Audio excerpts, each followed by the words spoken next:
I'm Caroline Hyde, in for Emily Chang. This is Bloomberg Technology. Coming up, North Korea's clear and present danger. The UN Security Council schedules an emergency session after yet another ballistic missile launch. We discuss the reaction from around the world and the plan from the Pentagon. Plus, Expedia CEO Dara Khosrowshahi speaks for the first time after Uber chooses him to take the top job at the world's biggest startup. So what's his next move? And is he up to the challenge? And he's been one of the most recognizable names in the tech industry for decades. We'll bring you our exclusive conversation with Michael Dell. First to our lead, a major international story we are monitoring for you. The United Nations Security Council is meeting Tuesday to discuss how to handle North Korea's latest provocation. On Monday, North Korea fired a ballistic missile that passed over the north of Japan before breaking up. Earlier today, UN Ambassador to the UN, Nikki Haley, called the launch, quote, unacceptable and irresponsible, adding that something serious has to happen. And as for how the markets responded to the launch, while stocks pulled back across the globe, with Europe posting the worst losses, while US markets, as you'll see, have now just about rebounded. And there was an initial rush to safe haven assets like gold, US treasuries. For more, we're joined from Washington by Lindsay Ford, Director of Political Security Affairs at Asia Society. Wonderful to have you with us, Lindsay. And first of all, I really want to get the so-called unprecedented, grave and serious threat that the Japanese Prime Minister Abe sees. How unprecedented actually were these strikes? So the latest missile test was definitely an escalation in terms of provocation by North Korea. This was the first time ever that we've seen North Korea launch a ballistic missile to overfly Japan. And so I think that definitely, especially for Japan, is a significant and extremely serious threat. I do think, though, we have to recognize that there is a bit of calibration that North Korea was probably doing here. They were quite blunt over the last month in stating that they might actually conduct a test near Guam. They didn't. So I think you have to assume that they were trying to calibrate what they did in a way that would ratchet up tensions, but at the same time not cross any red lines that would actually cause the United States to initiate any kind of conflict or action. Yeah, this is sort of seen as almost political game playing that's going on by North Korea at the moment. And how, therefore, do we see the response likely to be, particularly from the United States, for example? What are the realistic options out there for them? I don't actually think this changes the options the United States has all that much. I expect that what you're going to see is another push for further sanctions and tightening of sanctions coming through the United Nations. There are additional steps that they could take beyond the sanctions that were just implemented at the beginning of August. They could go after the North Korean textile industry. They could go after oil, North Korea's access to oil from China, which is something that hasn't been done yet and could potentially be significant. And I think the one that a lot of people would really like to push for is actually sanctions against entities, third-party entities and companies that are doing business with North Korea, to really try to eliminate their access to other financial systems. Fascinating. I just want to bring in now our national security reporter, who's Nick Wadhams, joining us live now. And Nick, I mean, we're monitoring, of course, the UN Security Council meeting as well. What do we know that will come out, particularly from perhaps statements from Donald Trump himself, taken to Twitter as yet? He has not yet gone to Twitter, and that, interestingly, is sort of a story in itself. What we're hearing is that really what you've seen from the administration so far on this North Korean launch is a bit more of an understated, hopefully what they hope will be a more sort of disciplined approach to a North Korean launch. They don't want to sort of lose their heads and go off half-cocked. What we've heard is that this is directly attributable to the new chief of staff, John Kelly, who really wants a sort of interagency process that sort of harkens back to what you would have seen in past administrations. I spoke with someone at the State Department today who said, you know, this is sort of how normal governments do things. When North Korea does something like this, you consult with allies, as Secretary of State Rex Tillerson did and President Donald Trump did. You all get on the same page, and then you release a unified message. So that's likely what we'll see out of the Security Council today. Lindsay, you were outlining perhaps how we might see yet more economic sanctions coming North Korea's way. But what about also Japan's reaction to this? Because they have sort of felt that maybe it's the time they can start building up their own military force in respect to this. I think it will amplify voices within Japan and strengthen Abe's position, which has been to push for a more sort of muscular Japanese foreign policy. So further push for perhaps increased defense spending. Certainly, I think more ballistic missile defense in Japan. There is an ongoing argument about whether Japan should seek out offensive strike capabilities, which it obviously is not able to do right now because of constitutional restraints. And I think that it will further expand that argument in the folks who believe that Japan ought to be able to do that. And Nick, talk to us about the balancing act that is going on with the White House at the moment, because they don't have just one international crisis going on at the moment, but they've got one domestic one as well. And we have seen, of course, pictures of Donald Trump in Houston, Texas. How is he managing to nuance his words? Is he responding to questions regarding North Korea at this sort of events? Well, so far he's responded to shouted questions just by saying, "We'll see, we'll see." I mean, look, what we do know here is that the administration is trying to do something a little bit different. So in the last month or so, they came up with a very detailed North Korea strategy for how to respond to certain threats and certain actions. So they essentially have a game plan in place now. And this is sort of the first foreign policy issue around the world where they really have a sort of ladder of steps. And, if North Korea does X, the U.S. will do Y. And we've been speaking with administration officials all day, and they say this is going so far according to plan. North Korea did something that the United States suspected it might do at some point. And so now you're seeing the response, a closed session of the Security Council, a relatively understated response so far. Hopefully, as Lindsay said, a response that would then move toward increased economic pressure, which the United States really still sees as the main path forward. Rex Tillerson's so-called peaceful pressure campaign that really uses China as the conduit to strangling the North Korean regime's economy and hopefully bringing it back to the table for negotiations. Fascinating analysis from you both. We thank you very much indeed. Lindsay Ford, Director of Political Security Affairs at the Asia Society, and Bloomberg's Nick Wadhams. Great to have you with us.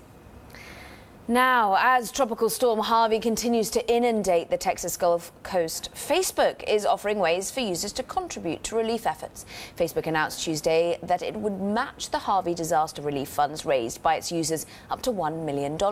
Meanwhile, Amazon and Whole Foods also announced they will match donations made via the Amazon website to the Red Cross, while Microsoft pledged $100,000 to the organization and said more will come. Now, Expedia CEO Dara Khosrowshahi speaks out for the very first time since his name was floated for the Uber CEO role. While he says this is a, quote, once-in-a-lifetime opportunity. This is Bloomberg.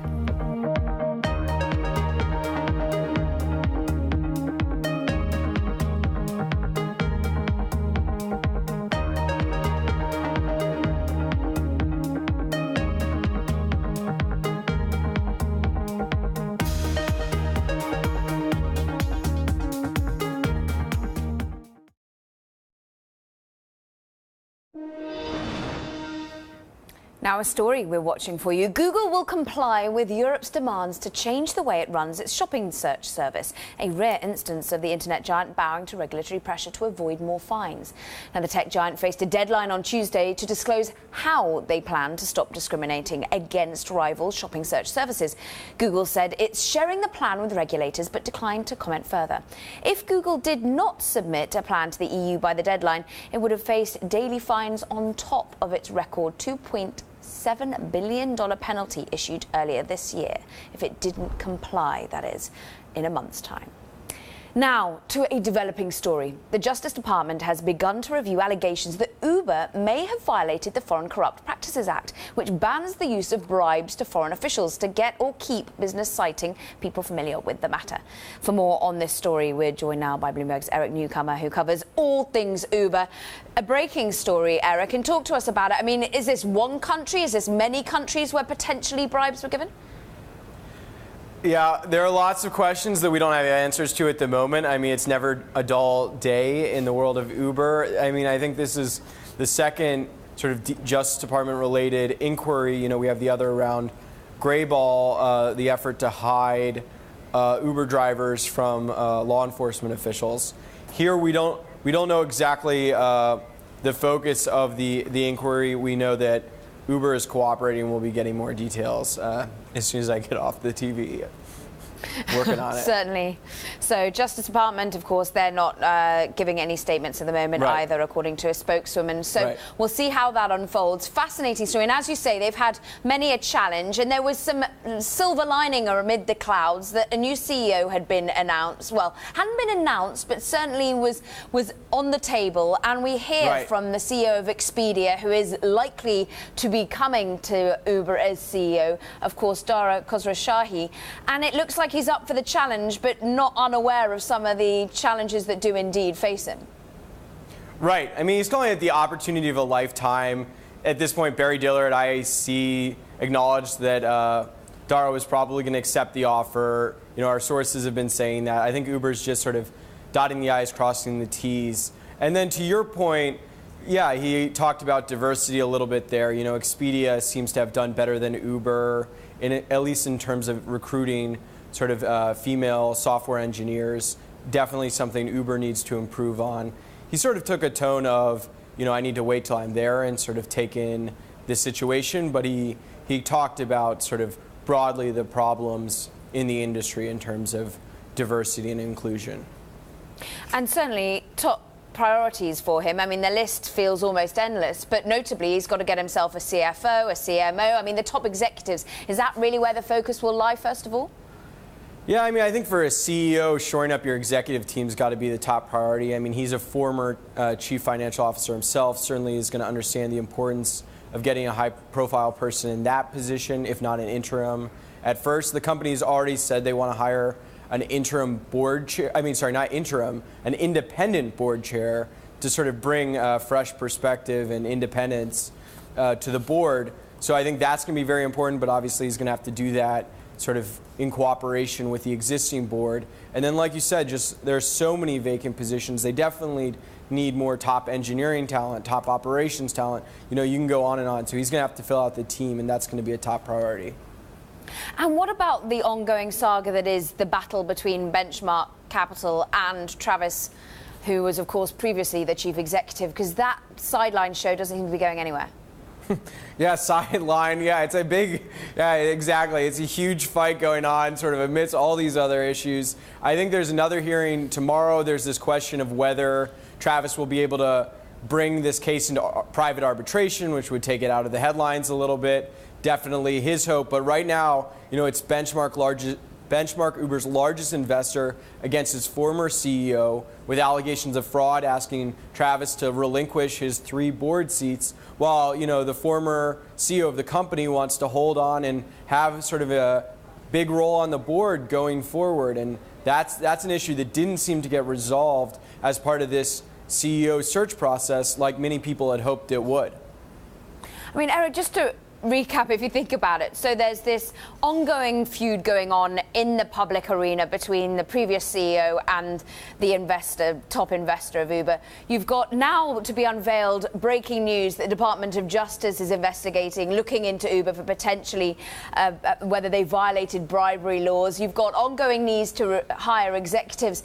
Is Dara Khosrowshahi up for it in terms of capable, the people you're talking to? Is there a sigh of relief? Is he the right man for the job?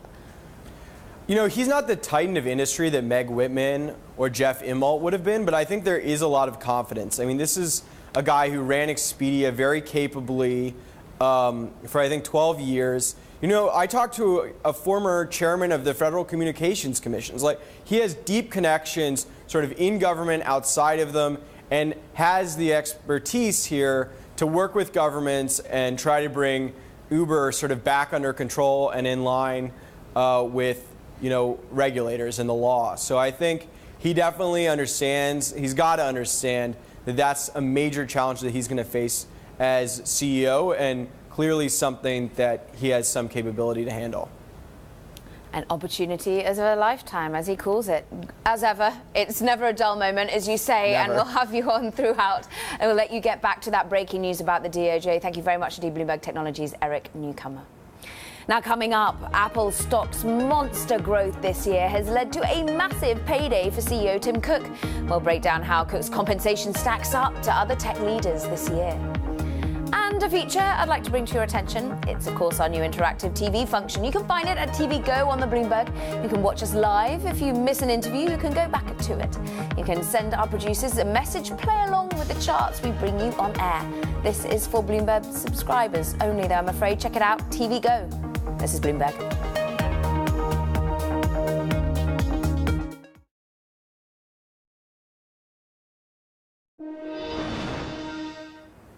Now, a stock we're watching, shares of Apple have hit a new all-time high in today's session. This record caps massive growth in the stock price this year, which has advanced about 40%, as you'll see, and it could have further to run, with the average price target for the stock among analysts still sitting slightly ahead at $174. Meanwhile, Apple's stock success this year has helped push CEO Tim Cook's compensation to new heights. Last week, Cook was awarded more than 560,000 shares of Apple stock, valued at nearly $90 million. Now remember, Cook's total awarded compensation surged to $150 million last year, compared to $72.9 million in 2015. For more details on Cook's payday, let's bring in Anders Mellon, who wrote about the topic for Bloomberg News. Anders, fascinating. And just talk to us about how the compensation is done for Tim Cook. Explain the structure, because in some ways he voted for it himself. Yeah, so Apple has a special setup with Tim Cook. When he came into the CEO role, Apple said, okay, we're going to give you a massive chunk of stock that you're going to get in 2 increments over 10 years. It was worth about $370 million at the time. And a couple of years later, it was restructured and instead split up over the years. So Cook, typically in a typical year, he can collect about 280,000 shares as long as he remains on the job, and then another up to 280,000 shares if Apple's share price beats at least 2/3 of the companies in the S&P 500 index. And they did so in the past 3 years. So he collected all those shares. Wow, and I'm looking at Pay Go function on Bloomberg. If you type in pay, hit your button go, and you can see how he really is high flying and adored. He's number 2 at the moment in terms of where he stood previously. But talk to us about, therefore, where Tim Cook stacks up versus the rest of the tech ecosystem with this new compensation that's being handed out. I mean, in the bigger scheme of things, and it's almost absurd that even Tim Cook's figure, which is really, really high, does not hit the ceiling when it comes to pay in the tech sector. We've seen Mark Lohr at Walmart, who was north of $200 million in 2016. Prior to that, we have Sundar Pichai, who also every other year he gets a big stock grant from Google. So even though Apple's Cook gets quite a bit of money, it still doesn't tend to be up at the very top among those guys. Nothing like a bit of M&A to help the likes of Mark Lohr over at Walmart, of course, which always helps his compensation. But talk to us, Anders, about whether or not this will be sustained. Will we always see Tim Cook's compensation tied to the share price performance? Should it be perhaps tied to another critical measurement, revenue, for example? So that's frequent debate among pay consultants and people in the boardroom and in the executive suite. Is share price really the best measure of corporate performance? Because other people say, or some people say, that perhaps you should focus on other internal financial metrics such as revenue or product development, which will in turn drive share price, so share price being the ultimate goal, but perhaps not the journey to get there. The way Apple's award for Cook is set up, it's tied to share price. The board can change that, but it's been successful both for shareholders and for Cook himself. So I wouldn't say that I see any changes coming in the near term, but who knows? And how does it sit with those that work at Apple, with the general public? I'm speaking here from London, where there is so much hand-wringing and indeed government pressure and general public outcry when you see CEOs paid significantly more than the average employee and the average person on the street. How does it be absorbed in America, where it's a little bit more land of those that can make it? Right, yeah. Making a lot of money is certainly not seen as a bad thing in the United States of America. We know that. Cook actually did get a bit of pushback for his compensation when he first signed on and got this large $370 million award. So it was actually at Cook's request that part of these shares were tied to the company's share price performance, and if the shares don't beat at least 2/3 of the companies in the S&P 500, then he gets fewer of those shares.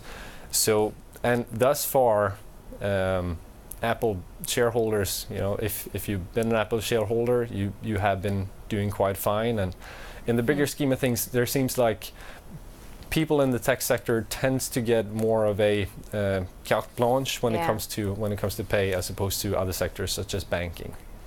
And always notable that, of course, Tim Cook says he'll give most of it away. Thank you very much, Bloomberg's Anders Mellon. Great reporting as ever for us. Thank you. Now, coming up, we bring you an exclusive conversation with Dell Chairman and CEO. Of course, it's Michael Dell. His thoughts on the future of the cloud next. And if you like Bloomberg News, check us out on the radio, why don't you? You can listen on the Bloomberg Radio app, Bloomberg.com, and in the US on SiriusXM. This is Bloomberg.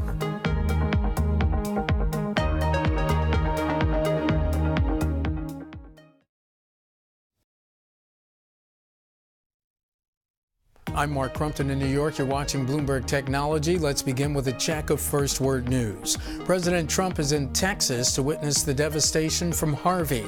He arrived in Austin today after his stop in Corpus Christi, where he told residents, "We're going to get you back and operating immediately." He also received a briefing from local officials.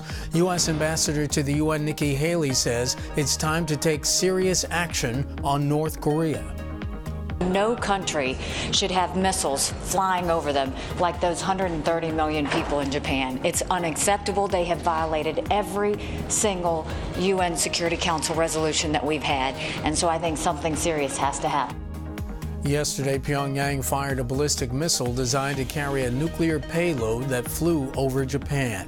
Iran's President Hassan Rouhani warned today that while his country won't be the first to violate the terms of that 2015 nuclear accord with world powers, he won't allow the U.S. to disregard its own obligations. Meantime, an Iranian government spokesman rejected calls made last week by UN Ambassador Haley to allow inspections of its nuclear sites, saying the facilities and any information about them are classified.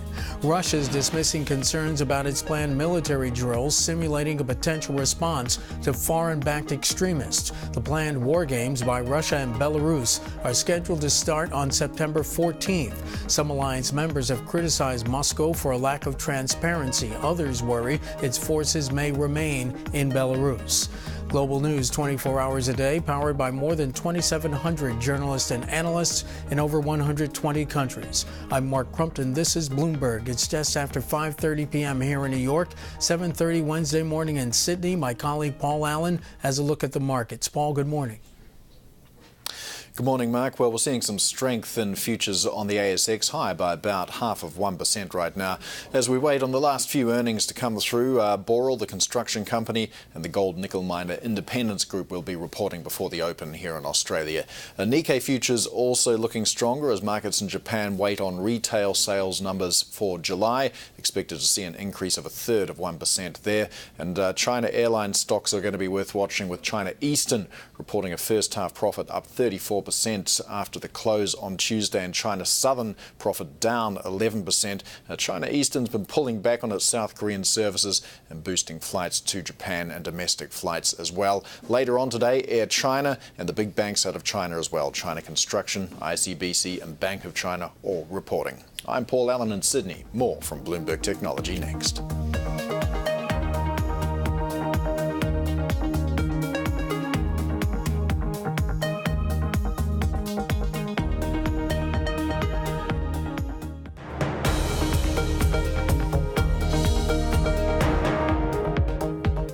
This is Bloomberg Technology. I'm Caroline Hyde.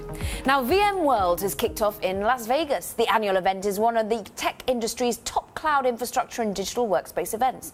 Earlier, Bloomberg's Emily Chang caught up with none other than Dell Technologies Chairman and CEO Michael Dell for an exclusive interview.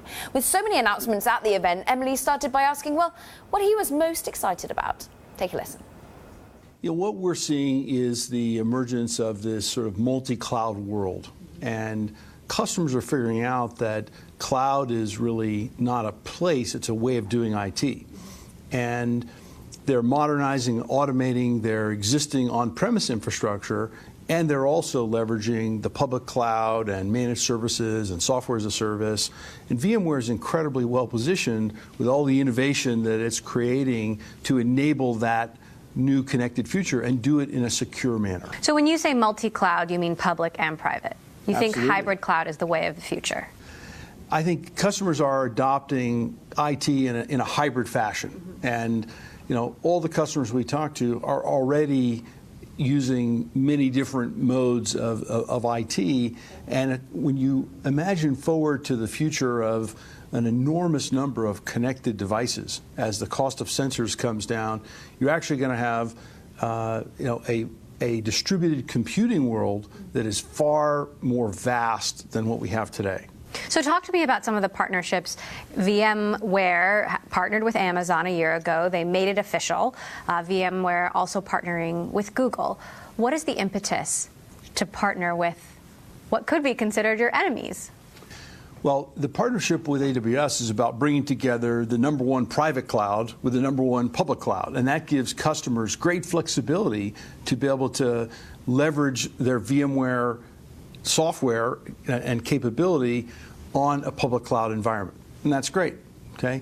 With Google, we're bringing together Pivotal and the very developer-friendly capability that Pivotal has brought to half of the Fortune 500 with Kubernetes, which Google has created as a cloud operating system and put in the open source community, and bringing that all to the 500,000 plus customers that VMware has in a secure manner with NSX. And that's creating a kind of developer-friendly infrastructure that allows companies to develop these next-generation apps, put them in containers, and deploy them on-premise or in the public cloud. And this is exactly what customers are asking us to do. Do you have any concern that these public cloud owners could steal your private cloud business? Well, look, what I see is that when new things happen in the industry, if they're good for customers, if you stand in the way of those, you'll do so at your own peril. And just like when VMware first came out, as a little bitty tiny company, right, when it was just starting, Dell was the first server vendor to embrace VMware. And yes, we sold fewer servers at the beginning because you could virtualize the server. But we ended up selling a whole lot more servers than we ever imagined. And now we're #1 in the world in servers. And we're growing double digits, and that business is doing very well.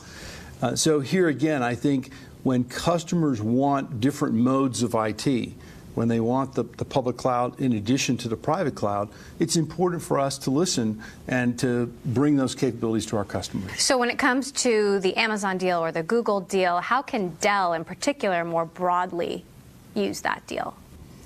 So, VMware and Pivotal are both part of Dell Technologies, and certainly combining all of our sales force, across the company, all of our channels, we'll be bringing those capabilities to all of our customers. And one of the things that we've seen in the combination is this idea that customers actually don't want to have more partners. They want fewer partners.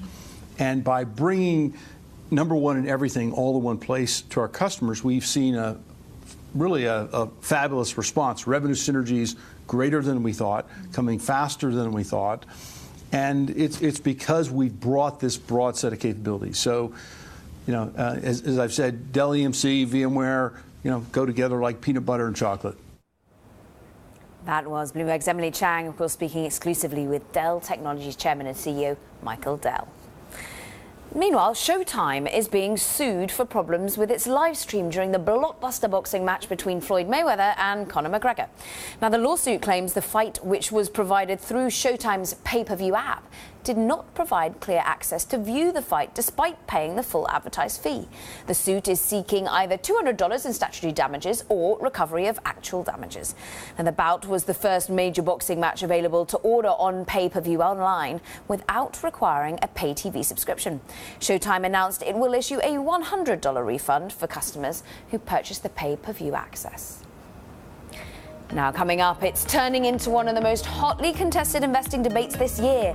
As the value of Bitcoin continues to rise, are we in the midst of a digital currency bubble? This is Bloomberg.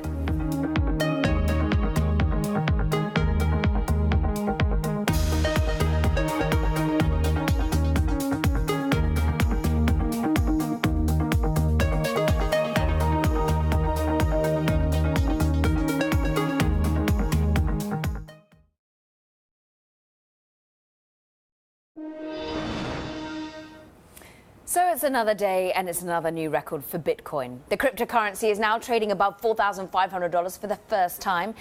Is it a haven amid geopolitical instability, or is it a bubble? To talk about the price point and the ongoing interest in blockchain-powered digital assets, I'm now joined by Spencer Bogart. He's managing director at Blockchain Capital in San Francisco. Blockchain Capital claims the first VC fund dedicated to the ecosystem, launched back in 2013, and has invested in many of the industry's leading companies, such as digital currency exchange Coinbase, tech provider Blockstream, and Bitcoin wallet and storage company Zappo. Wonderful to have you joining us, Spencer. And record high? Is it a bubble? Is it haven status? Is this going to get any higher for Bitcoin? Is it a bubble? Short term, maybe. Long term, definitely not. I mean, on the one hand, we have a bunch of assets that are up anywhere from 4 to 30 to maybe 100x. But on the flip side, if I walk around the streets and I talk to people, probably less than 1% of them own any Bitcoin. Almost none of them have ever participated in an ICO. So it's still early days. Still early days, and we could see actually maybe the more generic investor, the retail investor, get ability to access this asset class that much easier. There's talk of an ETF, of course, exchange traded fund being launched by Gemini. How are you seeing the broadening of access to this particular digital asset class? Sure, so there's a couple of angles to consider here. I mean, one is, you're right, I think that we're going to see some more kind of regulated, more institutional focused investment products. Earlier this year, I was a big bear on whether or not an ETF would get approved. I thought it definitely wouldn't. I've completely switched my position now. Was right at first, but now we're going to see a fully regulated derivatives market rolling out for Bitcoin here in the second half of the year, if not latest by Q1 of next year. That's going to pave the way into a Bitcoin ETF as well, which is going to make it a lot more investable for institutions. And then the other side is that, the average everyday person on the street can already do this. I mean, everybody with a smartphone can participate. Blockchain Capital did its own ICO, and we had participants from Africa, Antarctica, 80 different countries in the world. Your own ICO, of course, that being an initial coin offering, you released your own tokens. What about the ICO market, the regulatory eyeing up of the ICO market? We've seen the US SEC weighed in saying, look, these are going to be regulatable securities. How does that affect the plethora of ICOs that we see coming to the market? I think overall it's welcomed. I mean, I think that overall the market has been looking at this, and we've seen something that's wonderful here, right? We have this universally empowering technology that allows people to participate on a global scale. The flip side is, I mean, that's the good part of it, right? The bad side is that this market has attracted in a lot of the penny stock type pumpers and outright scammers as well. And so in that respect, I think that the SEC kind of making a light touch but showing that they're paying attention is overall a very good signal to the market. And we've seen similar moves kind of across the world from other financial regulators. How do I, as, say, someone who has my smartphone at the ready, wanting to start to get into this particular new asset class, tell me how I go about starting doing that, and also tell me about how I make sure I'm not duped by the scammers that are out there and buying the wrong ICO. How do I make sure I'm reading the right white paper and I'm ensuring that it's an investable asset? So you do have to be careful out there. There are a lot of websites that help provide a list of upcoming ICOs. One that I might recommend is Smith & Crown. But in addition, I would watch for important signals that you would normally look for investments. For example, if Blockchain Capital, our firm, or any of the other large brand names in the space are participating in the ICO, you can kind of assume that that's a good checkmark of due diligence on the ICO itself. I mean, otherwise you need to do really deep due diligence on the team to understand their background and make sure that they're not going to run away with a bunch of ICO cash. Yeah, what about just the ongoing industry potential change that we're going to see? This is all underlying by blockchain capabilities. This is something that could revolutionize the way government, keeps record keeping, for example. The energy industry is deployed. How are we going to see blockchain, the actual technology, really revolutionize the way in which we all work? It's a good question. I mean, for one, we're already seeing it affect the money in exchange of value and assets and investments. On the flip side, we're also going to see some pretty exciting projects being announced over the next coming weeks, one of which uses tokens to incentivize a secure network that could provide a more private and more secure internet around the world.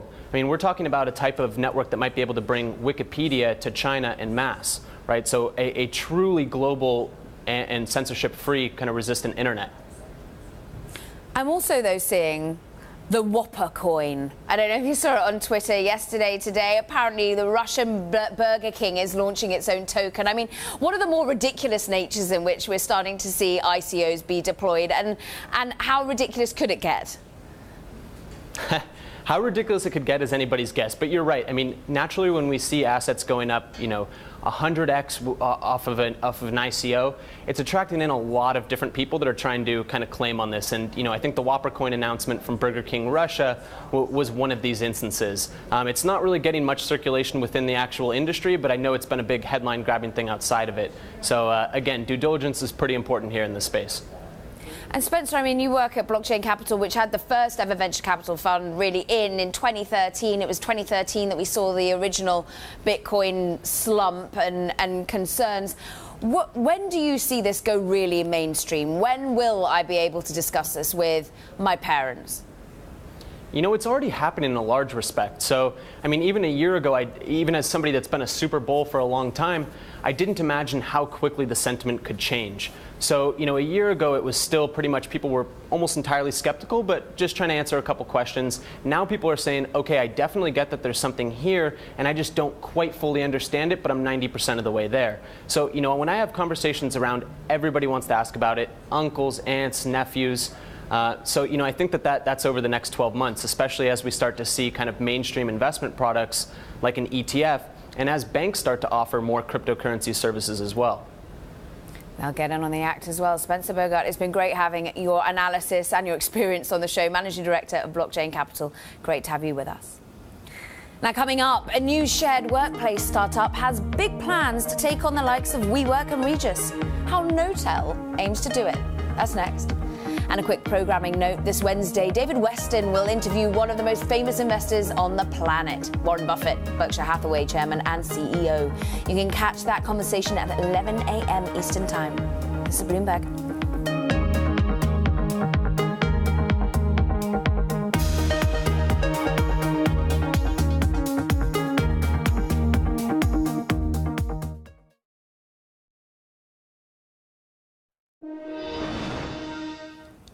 Now, Domino's is about to test their customers' appetites for driverless deliveries. Now, the pizza delivery chain is teaming up with Ford Motors to run a test pilot program in its hometown of Ann Arbor, Michigan. During the test, there will still be a driver at the wheel, but with blacked out windows, and they won't be interacting with the customers. When the car arrives, well, the users will use a PIN code to unlock the back window and retrieve their pizzas from the heating compartment that stores the food for transport. A camera will capture how the customer receives the order. Now, Domino's says the goal is to see if customers like the idea of having to physically get their pizzas from the car versus having it delivered straight to the door. The joys of modern technology, hey. Now, competition in the shared office market is heating up, and one startup with lofty goals is Knotel. Founded in 2015, the company provides offices in various locations across New York and San Francisco. It recently closed a $25 million funding round from investors like 500 Startups and Rocket Internet. But with its biggest competition, WeWork, showing no sign of slowing down, does Knotel have what it takes to go the distance? Joining us now from San Francisco to discuss is Knotel co-founder and CEO Amol Sarva. Thank you very much for joining us, Amol, and talk to us about what's your USP here? What's your distinguishing factor when it comes to me looking for an office? Why would I go to you rather than to WeWork or Regus, for example? Well, it depends on if you're a real company. We do headquarters as a service. It's a super old idea, the idea that small teams of people, 1, 2, 3 lawyers, might share a couple of suites together. I mean, Regis has been around for 30 years, but what we do is take this thing to what real companies really need. If you're 50 or 100 or 200 people, you still don't want to sign a lease, deal with all the building management issues. You want to focus on your business. The way to focus on your business is to let someone else provide you the headquarters as a service. That's what we do. I see. So it's bigger, it's headquarters. What about which cities you're seeing the appetite from, your expansion plans? Because that $25 million, I'm sure, is being put to work. Yeah, I mean, we've been growing so fast, but just the last 2 years. We just started at the end of 2015, and now we're at 25 locations in New York, nearly 500,000 square feet. And today, I'm actually here partly to talk to you guys in San Francisco, and to announce that we're launching San Francisco as well. So our first location in San Francisco is at 5th Street and Mission, and there's going to be a lot more. In New York, you've got the lofty aim of becoming, the number 3 provider. You want to have 1 million square feet leased by the end of 2017. How is that going? It's going great. I mean, the nature of the business, the thing that changed in real estate in the last 10 years is it became possible to use the ideas of e-commerce and marketplaces to get things like offices and homes and other things under control. The first generation of the internet didn't do anything for the way you bought a home. You just learned about your home. Same thing with office. But that transformation is starting now. For probably 100 years, people have been sharing offices in London. And up until this moment, still less than 1% of the global office marketplace is flexible.